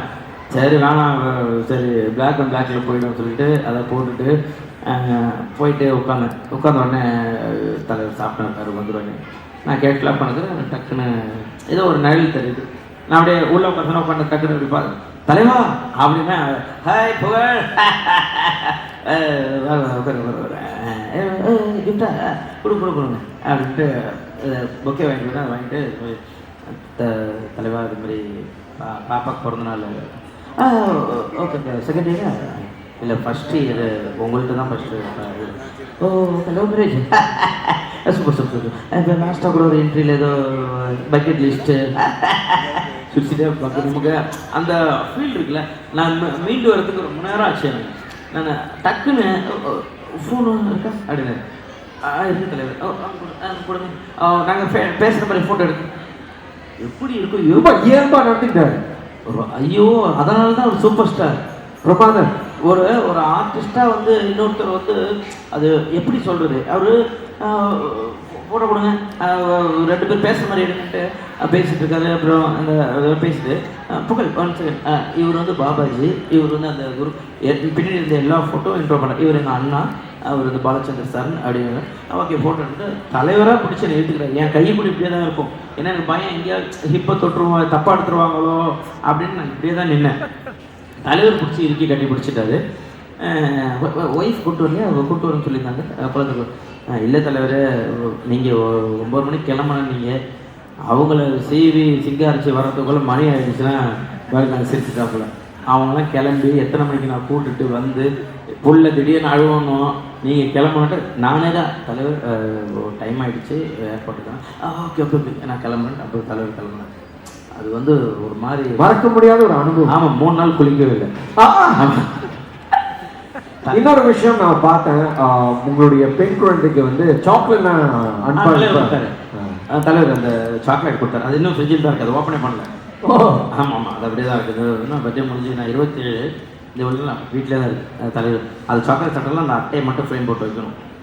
ஏன்னா தலைவர் பர்த்டேல சாக்லேட் எடுத்துருவாங்க, அந்த சாக்லேட்டுக்கே திட்டினார். பெரிய சாக்லேட் இல்லையா, என்னாச்சு இல்லை தலை இதாக இருக்குன்னு சொல்லிட்டு இதான் சார் இருக்குன்னு சொல்கிறாங்க. வீட்டில் சொன்னாங்க, தலைவர் நீங்கள் ஆசை சாக்லேட் கொடுத்தாலே எனக்கு ஓகே தான், நீங்கள் கொடுங்கன்னு சொல்லிட்டு நான் வாங்க. ஸோ அதனால் அதை அப்படியே ஃப்ரேம் போட்டு வச்சுப்பேன். அதே நேரத்தில் உங்களுக்கு ஒரு புகைப்படமாக கொடுத்துருக்காரு. பாபாஜி புகைப்படம் என் ஆஃபீஸில் வச்சுட்டேன். ஆமாம், அவரை காட்டி காட்டி எடுத்து கொடுத்தாரு. ஆமாம், அதெல்லாம் பார்த்துட்டு அப்புறம் எடுத்துகிட்டு வாங்கன்னு சொல்லிட்டு உள்ளேருந்து ஒரு பாபாஜி ஃபோட்டோ எடுத்துகிட்டு வந்து கொடுத்தாரு. மொத்தத்தில் மன திருப்தியோட நீங்கள் இருக்கீங்க. பயங்கரம். ஏன்னா என்னுடைய கனவு தலைவரை பார்க்கணுன்றது அதை நிறைவேற்றியாச்சு. அதுக்கப்புறம் வேறு என்ன இருக்குது, சூப்பர் ஸ்டாரை பார்க்கணுன்றது தான் மிகப்பெரிய கனவு. நான் சினிமா வருவேனாலே தெரியாது, விஜய் டிவியை பார்த்துட்டு விஜய் டிவியில் வருவேன்னா தெரியாது, அது உள்ள வந்தாச்சு. தலைவரையும் பார்த்தாச்சு. இது வந்து ஒரு பயங்கர ஹாப்பியாக இருக்கேன். இப்போ மீதி ஃபுல்லாக என்னுடைய மகளுக்காக தான் என்னுடைய வாழ்க்கை. பிரமாதம். மகள் அப்படின்னு நீங்கள் சொல்லும்போது மகள் இப்போ 1 வயசு பூர்த்தி ஆகியிருக்கு. ஆமாம், செப்டம்பர் 27 ஃபர்ஸ்ட் பர்த்டே. சரி, தந்தை பயணம் உங்களுக்கு எப்படி இருக்கு? ஏன்னா நீங்கள் வந்து குக் வித் கோமாளியில் சக்கப்போடு போட்டுட்டு இருக்கீங்க, ஷூட்டிங்லாம் போகிறீங்க, பிள்ளையும் பார்த்துக்கணும், அப்பா கடமையாக நீங்கள் வந்து முழு மனதோடு செய்யணும். அந்த அனுபவம் எப்படி? இல்லை, ஆக்சுவலாக வந்து இது வந்து நான் சொல்லியே ஆகணும். நிறைய இடத்துல சொன்னேன். நான் ஒரு ஜாலியாக அந்த பெண்களெல்லாம் நம்ம கலாச்சிக்கிட்டு ஜாலியாக இது பண்ணுவோம். ஆனால் நான் என் ஒய்ஃபு குழந்தை பிறந்தப்போ நான் உள்ளே தான் இருந்தேன், லேபர் வார்டு உள்ளே இருந்தேன். பாப்பா பிறந்தப்போ நான் உள்ளே இருந்தேன். ஆக்சுவலாக ஒய்ஃபு ரொம்ப கஷ்டப்படுவாங்க, அந்த டைம் நீங்கள் கூட இருங்க. உள்ளே இருந்து நான் தான் ரொம்ப கஷ்டப்பட்டேன், அழுதேன். சார் நீங்கள் வெளில போய் ஏன் சார் அப்படின்னா நான் தான் அழுதேன். ஒரு உயிர் போக போகுதுன்னு தெரிஞ்சும் இன்னொரு உயிரை பெற்றெடுக்கிறது பெண்கள் மட்டும்தான். அவங்க பெண்கள் நம்ம ஈஸியாக சொல்லிடுறோம், சும்மா அவங்களுக்கு என்ன வேலை, ஹவுஸ் ஒய்ஃப் தானே, வீட்டில் சாப்பாடு 3 வேளை சாப்பாடு செஞ்சு போட்டால் அவங்களுக்கு என்ன வேலைன்றோம். ஆனால் அவங்க படுற மாதிரி கஷ்டம் வந்து அந்த குழந்தை பிறக்கிறப்ப எல்லா ஹஸ்பண்டுமே குழந்தை பிறக்கிறப்ப உள்ளேருந்து நீங்கள் ஒரு தடவை பார்த்துட்டீங்கன்னு வச்சுங்களேன், எந்த பொண்ணுங்களையும் நீங்கள் சும்மா கூட திட்ட மாட்டீங்க. சீ போய் உட்கார கூட சொல்ல மாட்டோம், காலில் விழுந்துடும். அப்போ தான் தெரிஞ்சுதப்பா என்னடா இது, இவ்வளோ பெரிய வழியெல்லாம் பார்க்குறப்ப நான்லாம் என்னத்த செல்ஃபோனை தொலைச்சி இவ்வளோ தூரம் என்ன கஷ்டம், அந்த கஷ்டம்லாம் ஒரு கஷ்டமே கிடையாது. பெண்கள் படுற கஷ்டத்தை யாராலையும் பட முடியாது. நம்ம வந்து பெண்களை வந்து எப்பயுமே தெய்வமாக பார்க்கணும் அவங்கள. ஏன்னா நம்ம அப்போ தான் தெரிஞ்சுதுப்பா நம்ம அம்மா நம்மளை எவ்வளோ கஷ்டப்பட்டு வளர்த்துருப்பாங்க. என் ஒய்ஃபை பார்த்து தான் அந்த ஒரு வழி இருக்குது. இப்போ எதாக இருந்தாலும் அவன் ஒய்ஃப்கிட்ட சொல்லியிருக்கு, அம்மா இங்கே போகிறேன் அங்கே வரேன் இங்கே வரேன் எல்லாத்துக்குமே சொல்லியிருக்கு ஒய்ஃப்கிட்ட. ஏன்னா அவங்கள மீறி வேறு எதுவும் கிடையாது, அவங்க தான் வாழ்க்கை. இந்த நேரத்தில் உலகத்தில் இருக்கும் பெண்களுக்கு ஒரு சபாஷ், பெண்களுக்கு கை தட்டலாம். கமான், அமேசிங், அருமை அருமை. உங்க மனைவி பென்சில்வியா, பிள்ளை வந்து ரித்தன்யா. ரித்தன்யா பற்றி நீங்கள் சொல்லுங்க. என்னுடைய உலகம், என் தெய்வம். ஆமாம், எதாக இருந்தாலும் இப்போ ஒரு வீடியோ போட்ட பாருங்க, எதையுமே வந்து அவன் ஒய்ஃப்கிட்ட எங்கள் அம்மாட்ட யார்ட்டையும் கொடுக்க மாட்டாங்க, நேராக எடுத்துகிட்டு வந்து எங்கடா கொடுப்பாங்க. பார்த்தேன் அப்பச்சலம் சொல்லி எதாக இருந்தாலும் அவங்க எதுக்கு இதில் என்ன இப்போ எதுனா எது கீழே கலனாலும் எடுத்து வந்து அப்பாட்ட கொடுத்துருவாங்க. நான் வேறு பயந்துனே இருப்பேன், ஏதாச்சும் கீழே எதாவது கிடக்குது எதையாச்சும் முயற்சி கிரிசி எடுத்துன்னு வாயில் வைப்பாங்க. எங்கள் வீட்டில் எது யாராக எடுத்து கையில் விட்டு கொடுத்தாலும் கொடுத்துருவாங்க. என் வேற யார்ட்டும் இப்படி அப்பாட்டு மட்டும் கொடுக்குறாங்க. அது என்னதுல இங்கே சொல்லிடுறேன். ஆக்சுவலாக இன்னும் ஒரு மேக்ஸிமம் ஒரு 10 days வந்துடும். கின்னஸ் ரெக்கார்டுக்கு பாப்பா எலிஜிபிள் ஆகிட்டாங்க. ஓ பரவாயில்லையே. 2.49 செகண்டில் வந்து 47 படிக்கட்டு ஏறிட்டாங்க. ஆமாம், அருமை. இதுக்காகவே நீங்க ஜோரா கை தட்டலாம். ஆமாம், எலிஜிபிள் ஆகிடுச்சு. சீக்கிரம் அந்த வீடியோ போட்டுறேன், வரும். 47 படிக்கட்டு ஏறி, ஏன்னா ஆல்ரெடி ஒரே ஒரு பொண்ணு வந்து 25 படிக்கட்டு ஏறி இருக்காங்க. இது வரைக்கும் கின்னஸ் ரெக்கார்டாக தான். பாப்பா 47 படிக்கட்டு ஏறிட்டாங்க. அதில் இதான் ஃபர்ஸ்ட். இதான் சொல்கிறேன் சிங்கப்பூர். அருமை. இதுக்காகவே நீங்க கை தட்டலாம். ஆமாம், சிங்கப்பூர் பெருமை. வெயிட் லிஃப்ட் வந்து 2 kg வந்து 19 செகண்ட் தூக்கி இருக்காங்க. எலிஜிபிள் ஆகி இதாக இருக்குது. இது நீங்களா வந்து ஊக்கம் கொடுத்து செய்த ஒரு இல்ல, அவங்க வந்து இந்த வெயிட் நம்ம ஏதாச்சும் வந்து இப்போ கொக்குத்து கொம்மல இந்த 5 கிலோ இது தூக்கிட்டோம். நம்ம மைதா மாவு கொடுப்பாங்கல்ல, ஆமா, கோதுமை மாவு, ஆமா, அதை வச்சுட்டு பார்த்தா தூக்கிட்டு நிக்கிறாங்க. ஐயா சரி ஓகேண்டா. அப்புறம் ரெக்கார்ட்ல போய் பார்த்தா ஓகே, இது வரையும் அதை யாரும் பண்ணல. ஃபர்ஸ்ட் நம்ம தான் பண்ணியிருக்கோம் இது வெயிட் லிஃப்ட். அதுக்கப்புறம் அந்த படிக்கட்டு ஏறுறது, அது அவங்க கீழே விட்டா பண்ண ஏறினாங்க. அப்புறம் ஒய்ஃப் பார்த்து இந்த மாதிரி 25 ஏறி இருக்காங்க அப்படின்னு சொல்லிட்டு வீட்டில் அவங்க தான் ஃபுல் ட்ரைனிங், இது ஏறுறாங்க போடுறாங்க. சூப்பர். உங்க மனைவி எப்பயாவது உங்ககிட்ட வந்து சொல்லியிருக்காங்களா, 9 மாதங்கள் 10 மாதங்கள் ரொம்ப கஷ்டப்பட்டு நான் சுமந்து பெற்றிருக்கேன், வெளியே வந்து பார்த்தா அப்பா கிட்ட தான் போகுது, துணி எடுத்து என் கையில கொடுக்க சொன்னா அப்பா கிட்ட கொடுத்துட்டு போகுது, அந்த மாதிரி வந்து சொல்லியிருக்காங்களா? நிறைய சொல்லிட்டு அது அவங்க வந்து என்கிட்ட தான் எதாக இருந்தாலும் அப்பா தான் அவங்களுக்கு. எடி நான் தானே இவனை 10 மாதம் சொந்த பெற்றேன், ஏன்னா அவனா அப்பான்னு போகிறேன். பெண் குழந்தைங்கள் வந்து அது அப்பா தான்ன்றது அது வந்து சும்மா எல்லாம் அப்பையிலேருந்து சொல்லுவாங்களே, அப்பா பெண் குழந்தைன்னா வந்து அப்பா தான் போய், அது உண்மைதான். அப்படியே இப்போ நமக்கு பிறந்ததுக்கு தான் தெரியுது. ஆமாம்ல, நம்மள்ட்ட மட்டும் தான் இருக்காங்க. இதுல இன்னொரு கேள்வி, உங்களுடைய வேலை பழுவுக்கு இடையில எப்படி குடும்பத்தோட நீங்க வந்து நேரம் செலவழிக்கிறீங்க, பெண்ணோட எப்படி நீங்க வந்து நேரம் செலவழிக்கிறீங்க? ரொம்ப கஷ்டமான விஷயம். ரொம்ப காலையில ஷூட்டுக்கு போகணும், இங்க வந்து ஸ்டேஜுக்கு போகணும். இல்லை இப்போ இந்த 3 நாள் இப்போ நாங்கள் பிள்ளைய பார்க்கல. ஆமாம், இப்போ நான் 8th அங்கே போகிறேன், மறுபடியும் 9th ஒரு ஷூட்டு, அப்புறம் 10th ஷூட்டு, 11th ஷூட், இப்படியே வருஷலாம் அது போயிட்டு அப்படியே வீடியோ கால் அப்படி இப்படின்னு பார்க்கலாம். ஆனால் இப்போ ஓடுற டைம் இல்லை, அவங்களுக்காக தானே ஓடுறோம். ஆமாம். ஸோ அதனால் வீட்லேயும் இல்லை, ஆனால் டைம் ஸ்பெண்ட் பண்ணாங்க, நீங்கள் வெளியில் போகலாம் பரவாயில்ல, புள்ள கூட இருங்க. ஏன்னா அப்படியே காலப்போக்கில் அப்புறம் வந்து அவங்க டென்ஷன் ஆகிடுவாங்க, அப்பா நமக்காக இருக்க மாட்டாங்க, ஓடிட்டு இருக்காங்க, நீங்கள் அதனால் டைம் ஸ்பெண்ட் பண்ணணும் அப்படின்னு சொல்லிட்டு இருக்காங்க. சரி, கொஞ்சம் கொஞ்சமாக கேப் எடுத்து அவங்க கூட டைம் ஸ்பெண்ட் பண்ணணும். சரி, மனைவியுடைய அதாவது உங்களுடைய திருமண ஆண்டு நிறைவு சமீபத்தில் நீங்க வந்து கொண்டாடுங்க. ஆனா அந்த நாள்லயே உங்களுக்கு ஷூட் இருந்துச்சு. ஆமாம், அதுவே நீங்க வந்து ஒரு காணொலியா எடுத்து போட்டீங்க, உங்களை கலாய்ச்சிட்டாங்க. அதாவது கோயில்ல மனைவியோட இருக்க வேண்டிய ஆளு ஷூட்டிங் ஸ்பாட்ல வேடம் போட்டு நிக்கிறாரு அப்படின்னு ஒரு காணொலி நான் பார்த்தேன். அதை பத்தி நீங்க சொல்லுங்க. இல்லை, அது ஆக்சுவலாக வந்து லாஸ்ட் டே ஷூட் வந்து விமல் சார், நான் எல்லாமே பெரிய ஆளுங்க, Singapalli sir, Swaminathan sir, வையாபுரியா, chance, இது ஒரு மதுரைமுத்து, இது வந்து பெரிய பட்டாளம். தேசிங்கராஜா 2ன்னு ஒரு படம் இப்போ வரப்போகுது. லேடி கிட்ட பண்ணியிருக்கேன், சினிமாவில் லேடி கிட்ட ஃபஸ்ட்டு பண்ணியிருக்கேன், வேறு மாதிரி இருக்கும். அதனால் சரி நல்லா சொல்ல முடியல. சார் 1ஆம் தேதி சார் அப்படின்னா, சார் 1 என் கல்யாண நாள் சார் அப்படின்னு. ஐயோ அப்படின்ட்டு டேட்டை மாற்றோம்டா, சரி பரவாயில்ல வந்துடுங்க, இங்கேருந்து ஈவினிங் பண்ணேன்னா. அப்புறம் ஈவினிங் தான் முடிஞ்சுது, 6 மணிக்கு முடிஞ்சு. அதுக்கப்புறம் தான் போகிறப்ப சரி என்ன வாங்குறது தெரியல, டைம் ஆகிடுச்சு. அப்புறம் மல்லிப்பூ வாங்கி போனேன், மல்லிப்பூ வாங்கி போயிட்டு கோயிலுக்கு போகலான்னு சொல்லிட்டு கூப்பிட்டு போனேன். அருமை. அப்புறம் ஒரு பானை மேட்டர் பார்த்தேன் ஒரு வீடியோல, பிரியாணி பானை உங்க நண்பர்கள் பள்ளி போட்டு, அதை பற்றி கொஞ்சம் சொல்லுங்க. ஏதாவது பிரியாணி வந்து அது வந்து ஒரு 1.5 வருஷத்துக்கு முன்னாடி எடுத்துன்னு போய் நான் பண்ணி விட்றேன் அவனுக்கு. இல்லை திருப்பி கொடுக்கல, பேச்சுலர் ரூம் இல்லை, அழுவாமல் அப்படியே தூக்கி மேலே போட்டு, டேய் கல்யாணம் ஆளுக்காச்சும் சர்ப்ரைஸ் கொடுக்கலாம்டா, கொடுங்கடான்னு சொல்லி அதை வாங்கினது. அது ஒரு வருஷமாக அப்படியே கடந்தது. என் பொண்டாட்டி அதுதான் ஹாப்பி ஆகிட்டான், பரவாயில்ல பாத்திரம் வந்துருச்சு. ஏன்னா இந்த ஒய்ஃபுங்களுக்கெல்லாம் இந்த குக்குத்து கோமாலேருந்து எடுத்துகிட்டு வருவோம், எவ்வளோ பொருள் எடுத்துருவாங்க. நம்ம ஜெயிச்சுட்டு அந்த அவார்டு எல்லாத்தையும் எடுத்து வந்து கொடுப்போம், அதெல்லாம் விட்ருவாங்க. இந்த பிரிஸ்மா லெகின்ஸ் கூப்பன் வந்துச்சாங்க கேட்பான், அந்த கோதுமாவு, அந்த டவுன் பஸ் மிக்சரு அவ்வளோ வாங்கி வந்து போடுவோம் நம்ம. அதெல்லாம் இருக்காது, அது அங்கேருந்து வர்றப்போ குக்குத்து கோமாலேருந்து வந்தப்போ, ஏன்னா டிவியில் பார்த்துருவாங்க என்னென்ன கொடுக்குறாங்கன்ட்டு.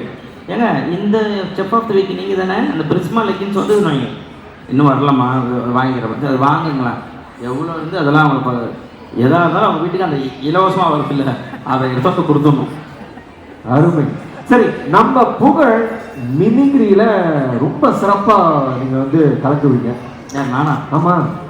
ஒருத்தவன் கை தட்டி நான் என்னைக்குடா மிமிக்ரி பண்ணிருக்கேன்? இல்ல இல்ல இல்ல, அதாவது புகழ் மிமிக்ரி செய்து நீங்க பார்க்க போறீங்களா? ஜோர கை தட்டுங்க. நம்ம சிங்கப்பூர் மக்களுக்காக உங்க மிமிக்ரி, உங்க ஸ்டைல்ல. என் மிமிக்ரினா எனக்கு தெரிஞ்ச ஒரே மிமிக்ரி என்னங்க எல்லாரும் எப்படி இருக்கீங்க? இந்த மாதிரி ஒரு லேடிஸ் வாய்ஸை வச்சு தான் நான் வந்து பண்ணிட்டு இருக்கேன். மிமிக்ரினா ஓகே, உங்களுக்கு ரொம்ப பிடிச்சமான சூப்பர் ஸ்டார் அவரை நீங்க மிமிக்ரி பண்ணுங்க. ஏங்க சூப்பர் ஸ்டார்லாம் இப்பதான் அவரை பார்த்துட்டு வந்து நல்ல பேர் எடுத்துருக்கேன். அந்த வாய்ஸ் பாருங்க பாருங்க, எல்லாரும் வந்து டிக்டாக் லைவ் எல்லாம் போறாங்க, உங்க வீடு எடுக்க தயாராயிட்டாங்க. வாங்க தளபதியை பத்தி பேசுங்கண்ணா. பாருங்க எத்தனை பேரு. அவர்தான் ஏதாவது போச்சு. இல்ல அதாவது ஓகே, உங்களுக்கு பிடிச்ச ஒரு கலைஞர் எனக்கு பிடிச்ச கலைஞர்னா எம்.ஆர். ராதா சார். எனக்கு ஓகே மக்களே, தயாரா இருக்கீங்களா? எல்லா வீடு ரெடியா? Okay. Good evening ladies and gentlemen. எவரை தமிழில் பேசி உங்கள்கிட்ட கை தட்டுவாங்களான்னு பார்த்தா எல்லாருமே அங்கேயே பிரியாணி சாப்பிட்டு இருக்கீங்களா? நீங்க கொஞ்சம் வாடா சாவிட. இது தம்பி என்ன பார்த்து ராஜாவா? ராஜா கிட்ட பார்த்து தமிழ். ஆமா ராஜா ராஜா. தமிழ் தெரியாதோ? தமிழ் தெரியாது. அவசரப்பட்டு அவசரம் பேச ஐயா அவ்வளோதாங்க. என் வாய்ஸ் 1.5 மாசம் கழிச்சு வந்திருக்கு. அண்ணா தளபதியை பத்தி பேசுங்க. தளபதியை பத்தி. யாரு? தளபதி. தளபதி. ஏங்க அவன் தலைவிதியில உட்காந்து என் பாவத்தை போட்டுட்டு தளபதி. ரெண்டு வரி நமக்காக. ஏங்க இதெல்லாம் வெளியில வந்ததுன்னா என்னை அதுக்கப்புறம் எந்த ஷோலையும் கூப்பிட மாட்டாங்க. இல்ல பரவாயில்ல. சரி, உங்களுக்கு பிடிச்சமான ஒரு நடிகர் யாராவது? இப்பதானே எம்.ஆர். ராதா சொல்லுது. அது ஒண்ணு பண்ணீங்க, இன்னொன்னு போனஸ்னா ஒண்ணு வாங்கினா ஒண்ணு ஃப்ரீ மாதிரி. அப்ப என்ன வயசு? ரஜினி. என் வயசு 1.5 மாசம் கழிச்சு தான் வந்திருக்கு. சரி, உங்களுக்கு பொனதினி வயசு பாக்குறீங்களா? ஏயா படுத்துக்கிறா புத்தகத்திட்டா பொண்ணியா போட்டுருவையா வேணாமையா? அருமை, ஜோரா கைட்டுங்க. சரி, என் தொண்டையை காலி பண்ணி விட்டுருவல. இல்ல அப்படி கிடையாது. புகழ் நகைச்சுவை என்பது எல்லாருக்கும் இயற்கையா வருது கிடையாது. ஆனா நீங்க ரொம்ப அழகா காமெடி பண்றீங்க. தொலைக்காட்சியில எல்லாம் வந்து விருது பெற்றிருக்கீங்க சிறந்த நகைச்சுவை கலைஞர். எப்படி பண்றீங்க நகைச்சுவை? நமக்காக 2 டிப்ஸ் கொடுத்தீங்கன்னா மக்கள். ஏன்னா அப்படிலாம் இல்லைங்க. நான் வந்து எனக்கு ஆக்சுவலாக எனக்கு உண்மையே சொன்னேன். எனக்கு ஸ்கிரிப்ட் பண்ணி இப்படி தான் பண்ணணும், அவங்க இப்படி சொன்னால் அப்படி சொன்னோம்லாம் எனக்கு அதெல்லாம் தெரியாது. சரி, யாராச்சும் எதாவது பேசுனாங்கன்னாக்கா அந்த ஃப்ளோவில் எனக்கு அவங்களுக்கு நம்ம எப்படி பதில் சொல்லணும் அந்த ஒரு விஷயத்துக்காக நம்ம பண்ணது தான். நானாக ஒரு விஷயம் பண்ணுவேன். பெருசாக வந்து ஒரு இப்போ அந்த ஒரு கவுண்டர் அடிக்கணும் அப்படின்றது எனக்கு வராது. நான் அதெல்லாம் வந்து பாலா குரேஷி அவங்களாம் தான் ஏதாவது ஒரு விஷயம் பண்ணால் அதுக்கு கவுண்டர். நமக்கு அந்த கவுண்ட்ரு அந்த இதெல்லாம் வந்து அந்த ஃப்ளோ கவுண்டர் இருக்கு இல்லையா, அந்த மாதிரி ஒரு ஃப்ளோவில் தான் போவேன். ஜாலியாக புகழாகவே ஜாலியாக இருப்பேன். புகழ் ஜாலியா இருங்க. சரி, ஜாலியா நீங்க இருந்துகிட்டு உங்களுக்கு 7 கேள்விகள் இருக்கு. சரியா? யார் கேட்க போறா? நான் கேட்க போறேன். டக்குன்னு நீங்க பதில் சொல்லணும். உங்களுக்கு ரோல் மாடல் முன்மாதிரி யார்? நான் தான். உங்களுக்கு அருமை. இந்த நடிகர் அல்லது நடிகை கூட நடிக்கணும் அப்படிங்கிற ஆசை இருந்தா யாரும் குறிப்பிட்டு சொல்லுங்க. நடிக்கணும்னு ஆசை யாரு கூட்டாலும் நடிப்பேன். ஓ ஆமா, அருமை. நான் ஒரு பேரை சொல்லுவேன், அதை மட்டும் கரெக்டா டிக்டாக்ல வச்சு அதை தூக்கி போட்டு என் கெரியரை காலி பண்ணி. இல்ல அப்படிலாம் கிடையாது. இதை செஞ்சே ஆகணும் அப்படின்னு பக்கெட் லிஸ்ட்ல இருக்கிற ஏதாவது ஒரு விஷயம். ஒரே பக்கெட் லிஸ்ட் குலுக்கி இப்ப முடிச்சாச்சு. சூப்பர் ஸ்டாரை பார்த்தா. 2வது ஐட்டம் நான் வேற பக்கெட் புதுசு வாங்கிட்டு சொல்றேன். சரி, புகழ் அடிக்கடி பயன்படுத்தும் வார்த்தை அல்லது சொல். அதெல்லாம் இங்க சொன்னா கேமரால நல்லா இருக்குமா? இல்ல, அதாவது பிள்ளைகள் கேட்கக்கூடிய வார்த்தை. இல்ல அது வந்து அது சும்மா ஒரு பண்ணுக்காக சொன்னேன். சாரி, நான் எப்பயுமே செல்லம்ன்ற ஒரு வார்த்தையை வந்து சொல்லுவேன். யார் மனதையும் புண்படுத்தக்கூடாதுன்னு. கோபமா பேசினாலே ஆக்சுவலாக விவேக் சார் டெத்துக்கு போயிருந்தோம். அப்போ கூட அதை எடுத்து இதில் போட்டிருந்தாங்க, நியூஸ்லாம் போட்டாங்க. அப்போ வந்து விவேக் சார் டெத்தில் வந்து ஒருத்தர் வந்து சார் ஒரு ஃபோட்டோ சார்லாம் செல்லம் அறிவிலியா செல்லம் உங்களுக்கு புரியுதுங்களா உங்களுக்கு? அப்போ கூட நான் செல்லம் தான். ஏன்னா இன்னொருத்தவங்களை வந்து அதை ஹெல்ப் பண்ணுற மாதிரி ஆகிடக்கூடாதுன்றது யார் சின்னவங்களோ பெரியவங்களோ யாராக இருந்தாலும் செல்லம் வாங்க போங்கன்ற அந்த ஒரு விஷயத்துக்காக ஒன்று பார்ப்பேன். சரி, புகழின் பணப்பையில் இருக்கும் 3 விஷயங்கள் பணத்தை தவிர. என்னது? வாலெட்னா வச்சிருக்கிற ஏதாவது 2 விஷயங்கள் பணத்தை தவிர. ஏன் பர்ஸ்லையா? ஆமா, அப்பா போட்டோ, அம்மா போட்டோ, ஒய்ஃப் போட்டோ இருக்கும். இப்போ என் பொண்ணு போட்டோ. அருமை. சரி, புகழின் கை தொலைபேசியில இருக்கக்கூடிய வால்பேப்பர், உங்க போன் வால்பேப்பர். என்ன தேடுறீங்க? இல்லை இல்லை, ஒரு வால்பேப்பர் இன்னொன்று என்ன இருக்கு தெரியுதா? ஓ, தலைவருடைய போட்டோ. அதுக்கு நீங்க கை தட்டலாம். சரி, நிறைவான ஒரு கேள்வி. உலகத்துக்கு நீங்க வைத்திருக்கிற ஒரு ஆசை, புகழின் விஷ் ஃபார் த வேர்ல்ட். யாரையும் துரோகம் நினைக்கக்கூடாது. எல்லாரும் சந்தோஷமாக இருக்கணும். ஏன்னா ஒரு லாக்டவுனோ ஒரு வயநாடு பிரச்சனையோ வந்ததுக்கப்புறம் ஐயோ அப்படின்னு நீங்கள் வந்து அதுக்கப்புறமே ஃபீல் பண்ணுறதை தவிர்த்து இருக்கிறப்பே எல்லாருமே சந்தோஷமாக இருந்துட்டு போகணும். பொறாமப்பட தேவையில்லை. நான் சொன்னதை யார் இடத்துக்கு யாராலையும் வர முடியாது. அவங்கவுங்க இடம் அவங்களும் கடவுள் முடிவு பண்ணது தான். ஸோ அந்த மாதிரி டைமில் நம்ம ஒருத்தர் விட்டு கொடுத்துட்டு போகணும். ஏதாவது ஒரு பூகமாக வந்துச்சு ஐயோ சரி நல்லா இருக்காங்க அவங்க இப்படி ஆயிடுச்சு அப்படின்னு சொல்லாமல் இருக்கிறப்ப சந்தோஷமாக இருந்துட்டா. ஏன்னா என்னத்தை எடுத்துகிட்டு போக போகிறோம்? ஒன்றுமே கிடையாது. சரியா சொன்னீங்க. ஏன்னா விஜயகாந்த் சார் சொன்னது தான், எதுவுமே யாரையும் செத்தா கூட அண்ணாங்க கைட்டு தான் புதைப்பாங்க. நம்ம எப்படி பிறந்தோமோ அப்படி தான் திரும்பி சாக போகிறோம்.